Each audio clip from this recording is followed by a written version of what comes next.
तो मौका आ चुका है, आप अरबपति बन सकते हो बच्चों वाले गेम खेलकर। और ये गेम हमें खिलाएंगे मिस्टर बीस्ट। लेकिन यहाँ है एक प्लॉट ट्विस्ट, क्योंकि पहले गेम्स खिलाकर इन्हें वो मजा नहीं मिल रहा था, तो इन्होंने ऐसा गेम बनाया है जिसके जीतने पर तो करोड़ों रुपए मिलेंगे। पर रुको ज्यादा उतावले भी ना हो, क्योंकि हारने पर आपको गेम से ही नहीं दुनिया से ही निकाल देंगे। मतलब कि सीधा यमराज के साथ मीटिंग बैठाएंगे। तो मैं जानता हूँ आपको भी जीतना है ये स्क्विड गेम और आपको भी बनना है अरबपति। तो एक काम करो कि डायरेक्टर प्रोड्यूसर से प्रे करो कि यार लीड कास्ट में तुम्हें बना दे, फिर फर्क नहीं पड़ेगा आप कितने ही लोल नालायक नकारा कुछ भी क्यों ना हो, जीत आपकी होगी। पर नहीं, आप हो एक कॉमन मैन या मे बी वीमेन। तो अब बस लेकर प्रभु का नाम घुस जाओ मैदान में, क्योंकि जीतेंगे तो कोई एक ही। और क्योंकि आपके जीतने का ट्रैक रिकॉर्ड बचपन से बेकार था, तो आपके जीतने से ज्यादा हारने के चांसेस है। तो कोई बात नहीं, हम ये भी जानेंगे कि कैसे ये गेम हम जीत सकते हैं और कैसे स्क्विड गेम को बीट कर सकते हैं, और आखिर कैसे स्मार्टली बोले तो एकदम शान पट्टी करके बिना किसी दिक्कत के इस गेम को जीत सकते हैं। पर जीतने से पहले इस गेम में पार्टिसिपेट करना जरूरी है, जिसके लिए आपको किसी से बहुत सारा पैसा उधार में लेना होगा। तो अब किसी से पैसे उधार में लेकर किसी भी स्टेशन के पास जाकर बैठ जाओ। आपको ढूंढते ढूंढते ट्रेन टू बुसान का हीरो आ जाएगा, जिसने बहुत सारे ज़ॉम्बीज़ को उसमें मारा था। वैसे इसे हमारा पता किसने दिया, खैर छोड़ो। तो ये जैसे ही आपके सामने आएगा, ये आपसे स्क्विड गेम का सबसे पहला गेम, जिसका नाम डाकची है, वो खेलने के लिए कहेगा, जो कि हमारे पेन फाइटिंग की तरह ही है। पर यहाँ 2 पेपर बॉक्स होते हैं, जिसमें एक पेपर बॉक्स को थ्रो करके दूसरे पेपर को फ्लिप करवाना होता है। ये बाकी गेम से डिफिकल्ट तो है, पर फिर भी ये गेम पूरे स्क्विड गेम का सबसे ज्यादा बेस्ट गेम है। क्योंकि जो भी हो, आप हारो या जीतो, पर इसे खेलने से आपको दुनिया छोड़कर तो नहीं जाना होगा। हाँ, पर धड़ाधड़ थप्पड़ खाने के लिए तैयार हो जाओ, क्योंकि हर एक हार पर आपको मिलेगा जोरदार स्लैप। तो डाकची यानी कि हमारे पहले गेम को जीतने का एक ही तरीका है, और वो है कि आपको थोड़ा फिजिक्स अप्लाई करना होगा, जिससे पेपर बॉक्स फ्लिप कर जाए। इसलिए हम क्या करेंगे कि ब्लू और पिंक में से कोई सा भी एक कलर चूज करेंगे।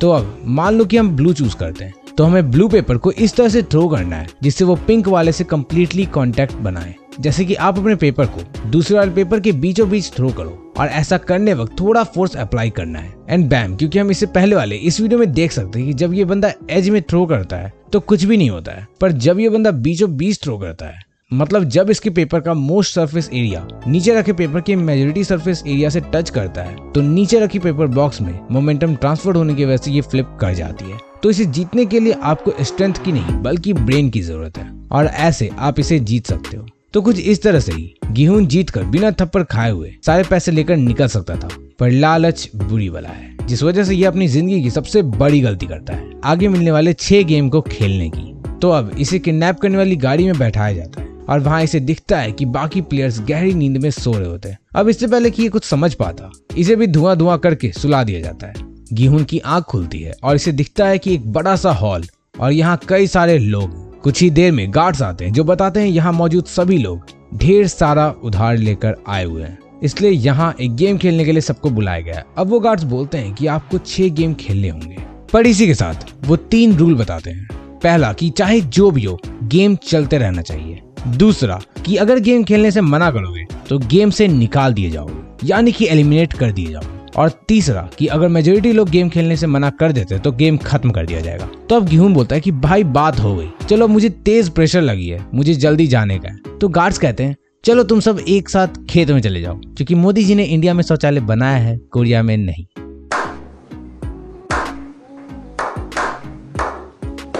अब सब प्लेयर यानी कि 456 प्लेयर खेत में चले जाते हैं, पर इन्हें प्रेशर रिलीज करने के लिए खेत के दूसरी साइड जाना होगा। पर इन्हें दिखती है एक क्रीपी गुड़िया जो इन पर नजर रखी हुई है, और मजाक को साइड में रखकर यहाँ शुरू होता है हमारा पहला गेम, जो कि है रेड लाइट ग्रीन लाइट। अब रेड लाइट बोलने पर आपको रुकना है और ग्रीन लाइट होने पर तेजी से भागना है, और 5 मिनट के वक्त से पहले खेत के दूसरी तरफ पहुंचना है, नहीं तो आपको गेम से बाहर निकाल दिया जाएगा। अब यहाँ 2 लोग बड़े उतावले होकर तेजी से क्रॉस करने की कोशिश करते हैं, शायद उन्हें जोर का प्रेशर लगा हुआ था, और इन्हें ही सबसे पहले गेम से निकाल दिया जाता है। वो भी कुछ इस तरह, क्योंकि स्पीड में होने से बैलेंस मेंटेन करने में प्रॉब्लम होती है। मतलब कि एक ऐसा गेम है जहां आपको अब क्लियर हो चुका है कि संभल कर रहना है, नहीं तो आपको भी ना सिर्फ गेम से बल्कि पूरी दुनिया से ही हमेशा के लिए निकाल सकते हैं। तो आप बस बाकी प्लेयर्स की तरह छिप कर जा सकते हो, क्योंकि यहाँ जो भी आप पर नजर रखे वो मोशन सेंसर्स है, और सेंसर्स को हम बाईपास तभी कर सकते हैं जब हम किसी के पीछे छिप कर जाएं और गलती से भी क्रीपी डॉल की आंखों में ना देखें, नहीं तो मोशन सेंसर में ऐसा डिटेक्ट होगा कि हमारी आई बॉल भी मूव हो रही है और हमें भी मार दिया जाएगा। सो यहाँ पर छिपकर बिना पैनिक किए हम इसे जीत सकते हैं। पर एक बात का आपको ध्यान रखना है, कोई और प्लेयर आपको प्रॉब्लम में ना डाल दे।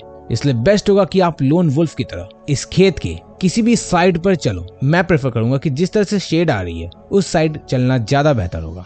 अब एक गेम हम जीत गए, 5 बाकी है और इसके बाद आता है हनीकॉम्ब गेम। तो देखो, इसको जीतने के लिए हमें लिक्विड चाहिए जैसा कि गीहून करता है। तो यहाँ you can either use your tongue saliva, और अगर नहीं तो आप थोड़ा सा ध्यान दो तो जिस डब्बे में ये शुगर हनीकॉम्ब रखा होता है उसके बेस में एक स्पंज होता है और मोस्ट प्रोबेबली अगर कोई उस स्पंज को दबाता तो उसमें से पानी निकलता। ये देखकर मुझे अपने गली के पास वाली दुकानों की याद आ रही है, क्योंकि वो लोग भी ऐसे ही स्पंज पैड को यूज करते थे जिसे दबाने पर पानी निकलता था और फिर दुकानदारों को पैसे गिनने में ज्यादा आसानी होती थी। तो ये यहाँ भी ऐसे ही यूज किया जा सकता था। खैर, सलाइवा वाला पार्ट इज अल्टीमेट और हनीकॉम्ब को चाट कर कई लोग जीत भी जाते हैं। अब बचे 4 और गेम, पर अब से गेम थोड़े डिफिकल्ट होने लगते हैं क्योंकि गेम के खेलने से पहले रात होने पर मारामारी शुरू हो जाती है। तो गेम खेलने से पहले हमें इसे सरवाइव करना होगा। तो ऐसा तब होता है जब विलन एक प्लेयर को जान से मार देता है और उसकी मनी भी इन्हें मिल जाती है और विलन को कुछ भी नहीं किया जाता। तो देखो, ये फिगर आउट कर लेते हैं कि ऐसे भी ये गेम को जीत सकते हैं। तो देखो, ये नाइट में सरवाइव करने वाला पार्ट सबसे ज्यादा क्रूशियल है और ये सबसे बड़ा डेंजर है, क्योंकि नो वन नोस कब कौन किस तरह से आप पर हमला कर दे। यहाँ पर कोई रूल नहीं, यहाँ पर किसी तरह का रिस्ट्रिक्शन नहीं है और यहाँ पर बस आपको अपने स्ट्रेंथ से और थोड़े बहुत दिमाग से सरवाइव करना है। तो बेहतर होगा कि आप एक टीम के साथ मिल जाओ, क्योंकि टीम अप करने पर कोई आप पर अटैक नहीं कर पाएगा। और इसमें भी सर्वाइवल रेट को इंक्रीज करने के लिए आप कॉर्नर में जाकर छिप सकते हो, जिससे आप इजीली मॉनिटर भी कर पाओगे कि कौन किस तरह से आप पर अटैक करने वाला है। और अगर आप थोड़े पीस लवर हो और डिफेंड भी बिल्ड नहीं कर सकते और आपकी ना कोई टीम है, तो आप किसी भी बेड के बेस में छिप सकते हो, क्योंकि लाइट चली जाने से और अंधेरा होने पर किसी को बेयरली कुछ नीचे नजर आएगा, किसी को बेयरली ही कुछ नीचे दिखने वाला है और जनरली कोई भी बेड के नीचे चेक करके नहीं मारेगा। हाँ, बस एक बात का ध्यान रखना कि ऐसे बेड के नीचे छिपना जिसके ऊपर ज्यादा बेड्स के लेयर ना हो, नहीं तो आप नीचे दब करके भी मर सकते हो। अब आगे बढ़ने से पहले अगर आपने यहाँ तक देख लिया है तो कमेंट में पार्ट 2 लिख देना, जिससे मैं जान सकूं कि आप यहाँ तक देख लिए हो। अब बारी है थर्ड गेम की, यानी कि टग ऑफ वॉर की, जो कि बहुत ऑब्वियस है कि स्ट्रेंथ गेम है। और यहाँ अगर आपकी टीम में स्ट्रॉन्ग प्लेयर्स है और इनके बीच अच्छी कोऑर्डिनेशन नहीं है तो आप ऐसे भी इस गेम को नहीं जीत सकते। देखो, इसमें एट फर्स्ट आपको टाइटली होल्ड करना है और बजाय पीछे लटकने के आप थाई का इस्तेमाल भी कर सकते हो।